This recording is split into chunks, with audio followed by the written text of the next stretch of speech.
Muy bien, bueno, vamos entonces a ver la tercera y última parte de la unidad de número 2, enzimología. Con relación a los factores que influyen en la actividad enzimática, nos falta mencionar, estudiamos ya los 4 primeros, pero nos falta estudiar los inhibidores enzimáticos reversibles e irreversibles, que es lo que vamos a ver a continuación. Entonces, bueno, ustedes saben que la palabra inhibición, algo que inhibe es algo que detiene, es algo que, pues digamos, que evita que se dé un proceso determinado. Entonces, cuando hablamos de inhibición enzimática, los inhibidores interfieren con la acción de las enzimas, ¿verdad? Detienen, de alguna manera la actividad enzimática, inhiben la actividad enzimática.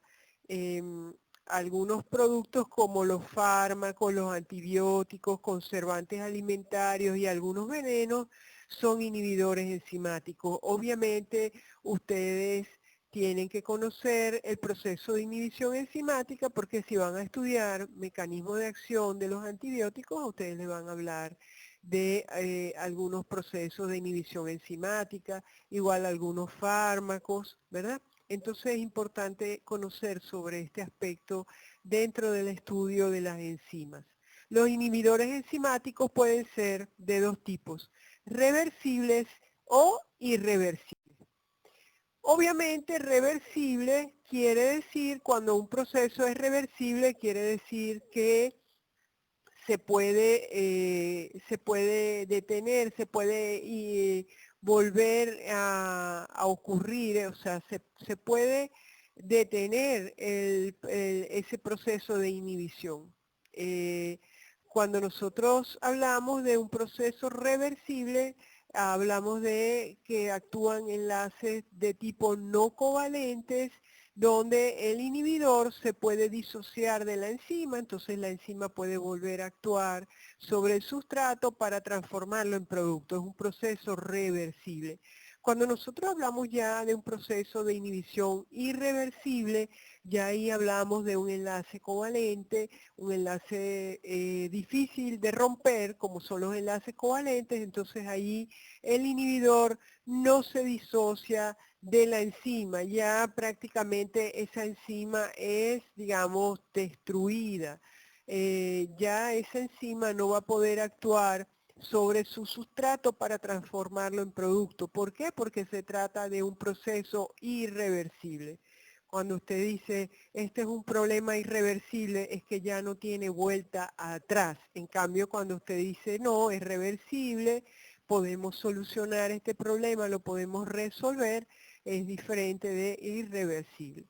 Entonces, vamos a centrarnos en los tipos de inhibidores reversibles, competitivo, acompetitivo y no competitivo. Y dentro de estos dos nos van a interesar un poco más el competitivo y el no competitivo. Continuamos. ¿Por qué es importante el estudio de la inhibición enzimática? Bueno, porque en los seres vivos la inhibición enzimática es un medio que permite regular las rutas metabólicas, o sea, a través de la inhibición enzimática, esas rutas metabólicas se pueden activar o inactivar. Numerosos tratamientos clínicos se fundamentan en la inhibición enzimática, ya les dije, muchos antibióticos están fundamentados en un proceso de inhibición enzimática y un poco menos para nuestra área ha permitido, el estudio de la inhibición enzimática ha permitido diseñar técnicas para demostrar la arquitectura física, química y propiedades de las enzimas. Esto es un poco más hacia la química, hacia otras ramas del conocimiento más que para la veterinaria. Pero obviamente para ustedes es importante, por ejemplo, conocer los mecanismos de acción de numerosos antibióticos, como lo van a ver cuando estén estudiando la asignatura de farmacología. Entonces, bueno, dentro de esa inhibición enzimática vamos a estudiar la definición de cada uno de esos tres tipos de inhibidores reversibles. Entonces tenemos el competitivo, se llama competitivo porque compite con el sustrato por el sitio activo de la enzima. Entonces, el inhibidor competitivo, digamos que es muy parecido al sustrato. Entonces, la enzima, digamos, piensa que se está uniendo al sustrato, pero no es el sustrato, sino que es un inhibidor que se parece al sustrato, estructuralmente al sustrato, y se une a la enzima en el sitio activo de la enzima. Es decir, que el inhibidor competitivo compite con el sustrato por el sitio activo de la enzima porque se parece estructuralmente al sustrato, es como si engañara a la enzima. Luego tenemos el inhibidor acompetitivo, no vamos a hacer mucho énfasis en él, se une solamente al complejo enzima-sustrato. Y el inhibidor no competitivo no se parece al sustrato, no compite con el sustrato, no compite por el sitio activo de la enzima, sino que se une en un sitio distinto al sitio activo. Obviamente, si ese inhibidor no competitivo se une a la enzima, aunque no esté en el sitio activo de la enzima, igual va a afectar el proceso o la reacción enzima-sustrato. Aquí les presento una lámina de un inhibidor competitivo, ya lo de arriba lo conocemos, el complejo enzima-sustrato, ¿verdad? Formulado por Víctor Henry, enzima más sustrato, complejo enzima-sustrato, enzima más producto, ¿verdad? Pero cuando está entonces presente un inhibidor competitivo, entonces allí no va a haber la unión enzima-sustrato, sino que es la unión enzima-inhibidor. Cuando el sustrato intenta unirse a esa enzima, en el sitio activo resulta que está presente el inhibidor competitivo y no hay reacción enzimática. Aquí les presento la representación de Michaelis y Menten para un inhibidor competitivo. Vamos a observar muy bien esta gráfica. En el eje de las X, concentración de sustrato, en el eje de las Y, la velocidad. Recuerden que Michaelis y Menten hablan de esta representación. Entonces vemos allí una curva, ¿verdad? Donde en la primera línea roja tenemos que ahí sería sin inhibidor, la reacción sin inhibidor, y luego tenemos allí la reacción donde está presente un inhibidor de tipo competitivo. Entonces, en el inhibidor de tipo competitivo, la velocidad máxima, si ustedes observan las dos líneas, el valor de velocidad máxima no cambia, entonces velocidad máxima permanece constante. Pero cuando vamos a ver la parte de Km, de la constante de Michaelis y Menten, recuerden que ustedes para calcular el valor de Km, simplemente la velocidad máxima la dividen entre 2 y ubican ese valor de velocidad en la línea, en la curva sea sin inhibidor o con el inhibidor competitivo, y la llevan, la extrapolan al eje de las X y obtienen el valor de Km. Entonces, cuando está la presencia de un inhibidor competitivo, que es la segunda línea, vemos que Km aumenta. Y Km aumenta y quiere decir que, recordemos la interpretación del valor de Km, quiere decir que la afinidad de la enzima por el sustrato disminuye. Km aumenta, hay menor afinidad de la enzima por el sustrato. Entonces, esta sería la representación de Michaelis y Menten para un inhibidor de tipo competitivo. Y entonces, a continuación, les presento el gráfico de Lineweaver y Burke para un inhibidor de tipo competitivo. Recuerden que la representación de Lineweaver y Burke, ¿verdad? Ya la discutimos, de la que se llama de los dobles inversos o dobles recíprocos, En el eje de las X tenemos el inverso de la concentración de sustrato. En el eje de las Y tenemos el inverso de la velocidad. Les recuerdo que cuando hablamos de inversos, tenemos el número 9, el inverso sería 1 sobre 9. Bueno, en fin, se grafican los valores y lo que obtenemos son dos líneas rectas.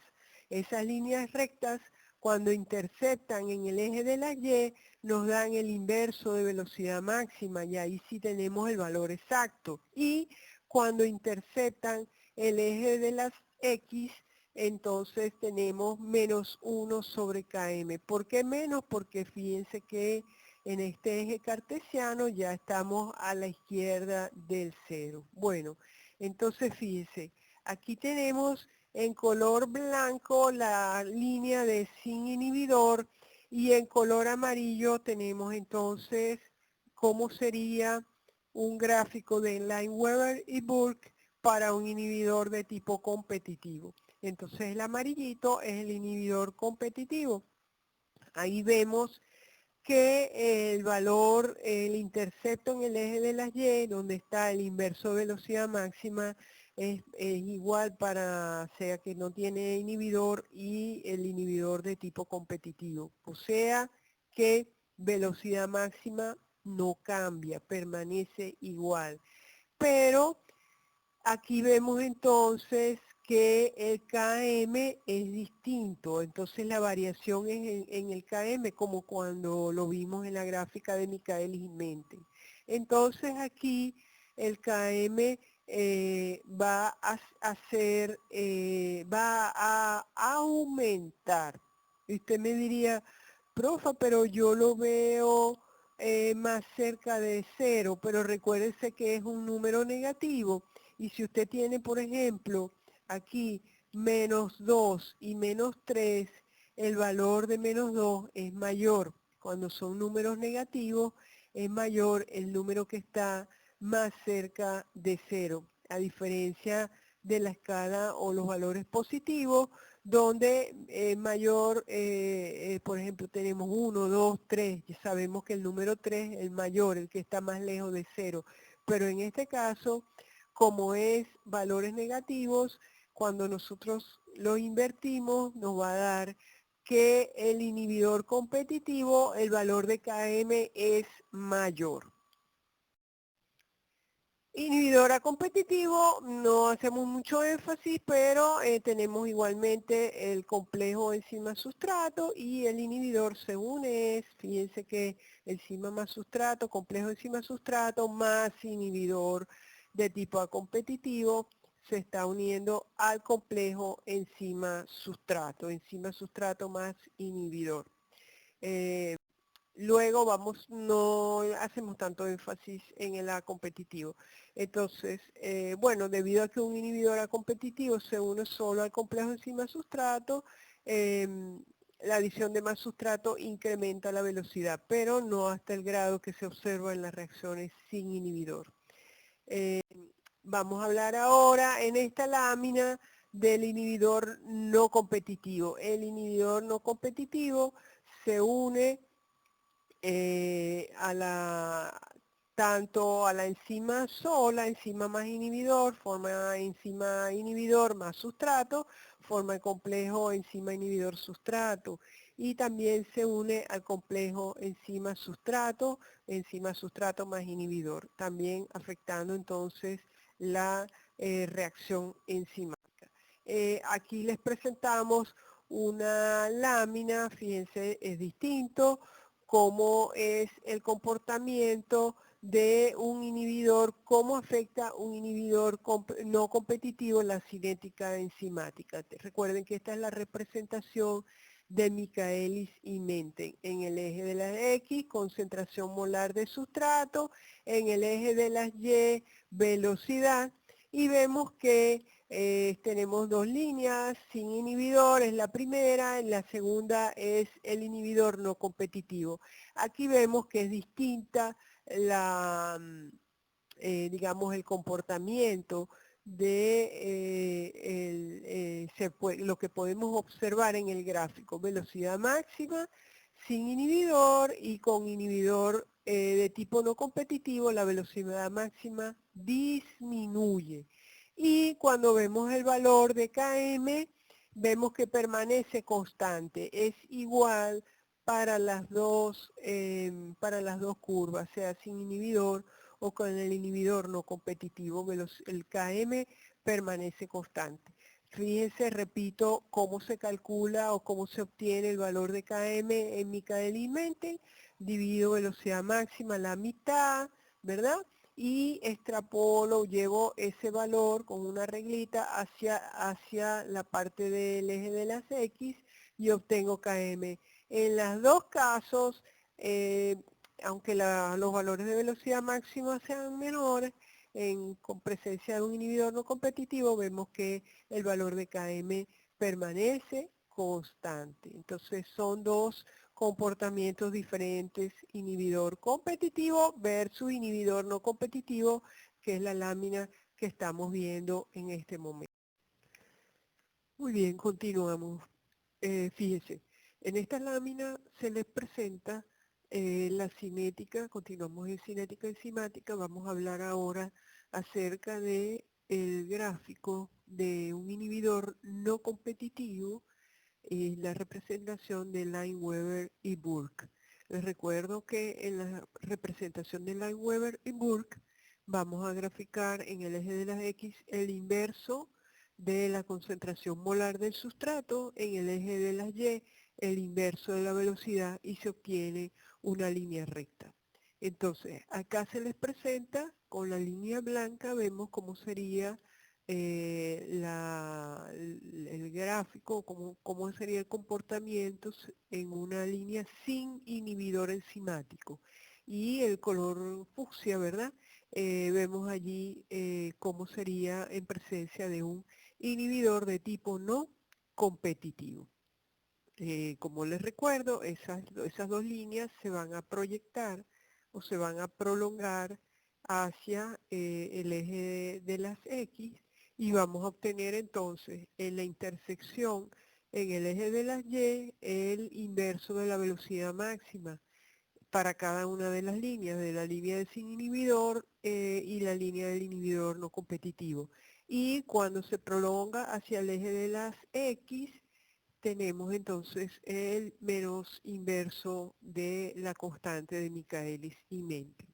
Entonces, en esta gráfica podemos observar que el valor de Km, ¿verdad? Tanto para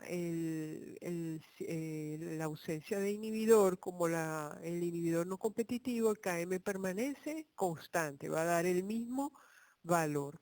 Pero cuando vamos a ver la parte de velocidad máxima, del inverso de la velocidad máxima, vemos que hay una diferencia.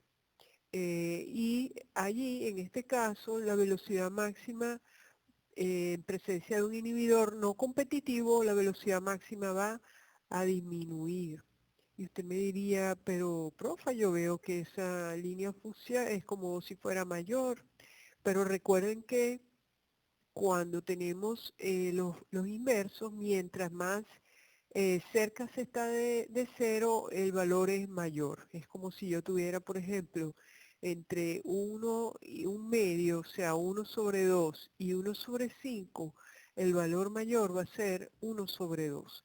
Eso lo pueden hacer ustedes sacando la calculadora. 1 entre 2 me da 0,50 y 1 entre 5 me da 0,20. Entonces el valor que parece mayor es el inverso. ¿Por qué? Porque estamos precisamente en la representación es el inverso. Entonces, para recapitular esta gráfica de Lineweaver y Burke, en un inhibidor de tipo no competitivo, Km permanece constante y la velocidad máxima de la reacción disminuye.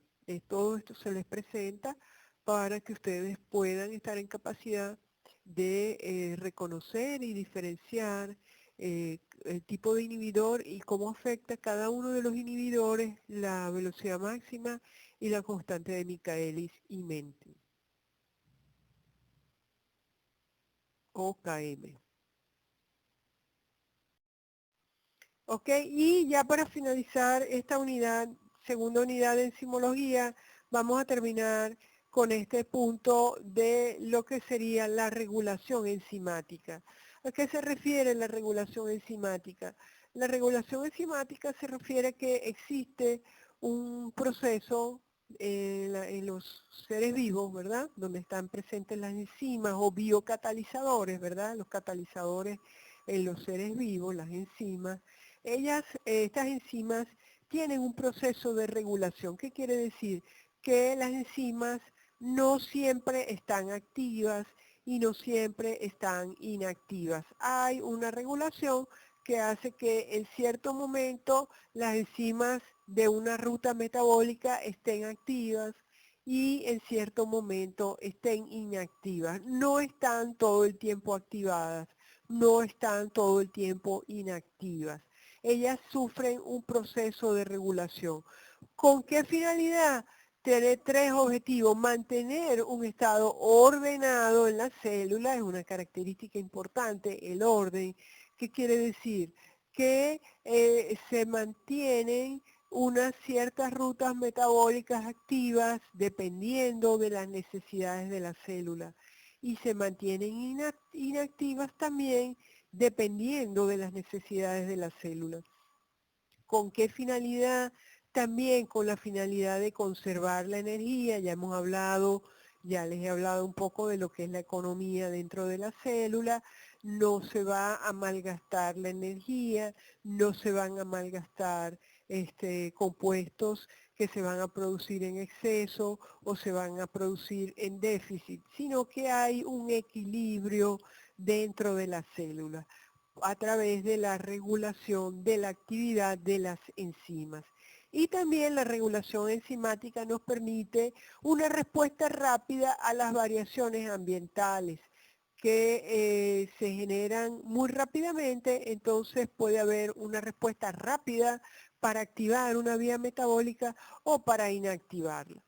¿Cuáles son los mecanismos de regulación enzimática? Muy sencillos, vamos a estudiar 4 mecanismos que son control genético, modificación covalente, regulación alostérica y compartimentalización. Vamos a hablar un poquito de cada uno de ellos para que ustedes tengan el concepto de esos mecanismos de regulación enzimática. Vamos a hablar del control genético. Acá está señalado un ejemplo de un microorganismo Escherichia coli, lo van a ver ustedes cuando vean bacteriología veterinaria.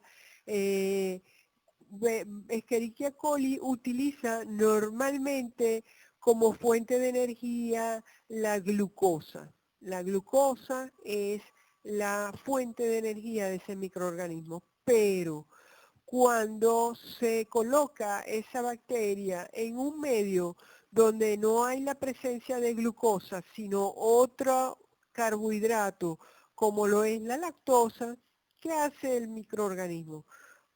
Si no utiliza la lactosa y no tiene glucosa, al no tener energía muere.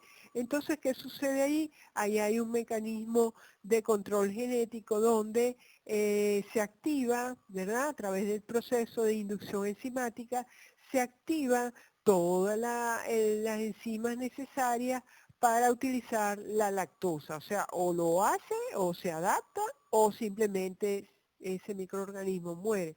Entonces allí, a través de ese proceso de control genético, la enzima para la lactosa es activada por control genético. Eso es un ejemplo claro de control genético. Esa es inducción. Pero también puede haber una represión donde el producto final de una vía metabólica inhibe el funcionamiento de una enzima clave en un paso previo de la vía. Entonces, el mismo producto va a actuar reprimiendo una enzima determinada y hace que no se produzca en ese momento esa vía metabólica. Eso a través todo de control genético. Otro proceso, modificación covalente, es muy frecuente. Allí tenemos proceso de fosforilación, desfosforilación, metilación, acetilación y la conversión de proenzimas en enzimas. ¿A qué se refiere eso? Simplemente son formas de controlar la actividad de la enzima. Por ejemplo, la enzima cuando está fosforilada está activa.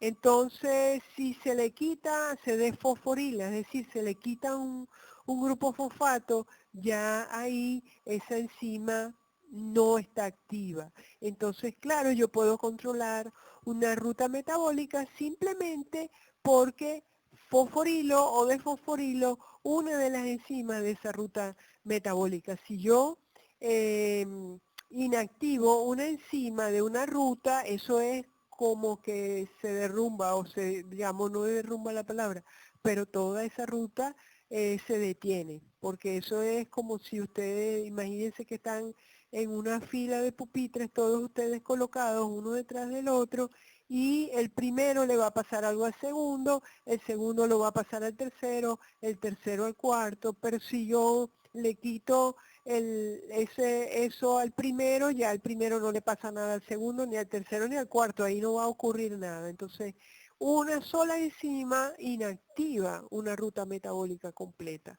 Otro proceso es el proceso de metilación, o sea, la adición de un grupo metilo, o la adición o la remoción de un grupo metilo, o la adición o remoción de un grupo acetilo. De esa manera yo transformo una enzima de activa e inactiva. Y con relación de la conversión de enzimógenos de proenzimas en enzimas, es otro ejemplo de modificación covalente. ¿A qué se refiere eso? Bueno, que en muchos casos las enzimas están en forma de proenzimas y a través de un cambio ellas son convertidas en enzimas. Hay enzimas activas. Eso es muy claro, por ejemplo, les menciono en el estómago, allí las enzimas que actúan, por ejemplo, sobre las proteínas, ellas están en forma inactiva. Cuando se consumen alimentos, estas enzimas se transforman en activas. Ellas están en forma de proenzima y, por ejemplo, no sé, para transformarse en enzimas se le quita un grupo de aminoácidos, por ejemplo. Entonces ahí se transforman en enzimas activas. Y esto tiene sentido porque imagínense ustedes que esas enzimas que están en el estómago, un ejemplo que les coloco, estuviesen todo el tiempo activadas. Aunque no consumamos alimentos, entonces ellas empiezan a degradar las proteínas de la masa muscular del estómago, porque el estómago presenta o sea, es un músculo, ¿verdad? Entonces allí simplemente es atacado, digamos así, por las mismas enzimas. Por eso es una forma, esta modificación covalente es una forma de regulación de la actividad de las enzimas. Continúo. La regulación alostérica, hay unas enzimas reguladoras que son las que usualmente catalizan el primer paso de una serie de reacciones bioquímicas. Entonces esas enzimas son activadas o inactivadas y allí se detiene toda la ruta metabólica. Esa regulación alostérica también se refiere a donde hay una ramificación de dos vías metabólicas, entonces a través de esa primera enzima se bloquea una ruta y se activa la otra ruta metabólica. El último proceso de regulación enzimática se refiere a compartimentalización. ¿Qué significa esa palabra? ¿De dónde viene compartimentalización? De compartimientos. Resulta que en las células eucarióticas nosotros sabemos que están divididas en distintas organelas, ¿verdad? Que esas organelas permiten frecuentemente la separación de procesos opuestos. Por ejemplo, la oxidación, la degradación de los ácidos grasos ocurre en la mitocondria. mientras que la síntesis de los ácidos grasos ocurre en el citosol. Entonces son dos procesos enzimáticos opuestos entre sí y ocurren en diferentes compartimientos celulares. Por eso se habla de compartimentalización. Esa también es una forma de regular la actividad enzimática. Procesos opuestos están en compartimientos opuestos, en organelas, en diferentes organelas divididas, que permiten entonces que esos procesos, si un proceso está activo, el otro proceso no se está dando. Es decir, cuando está habiendo síntesis no hay degradación. O hay síntesis o hay degradación de una misma ruta metabólica. Muy bien, esto sería, ya con esto finalizamos lo que sería la segunda unidad de enzimología. Gracias.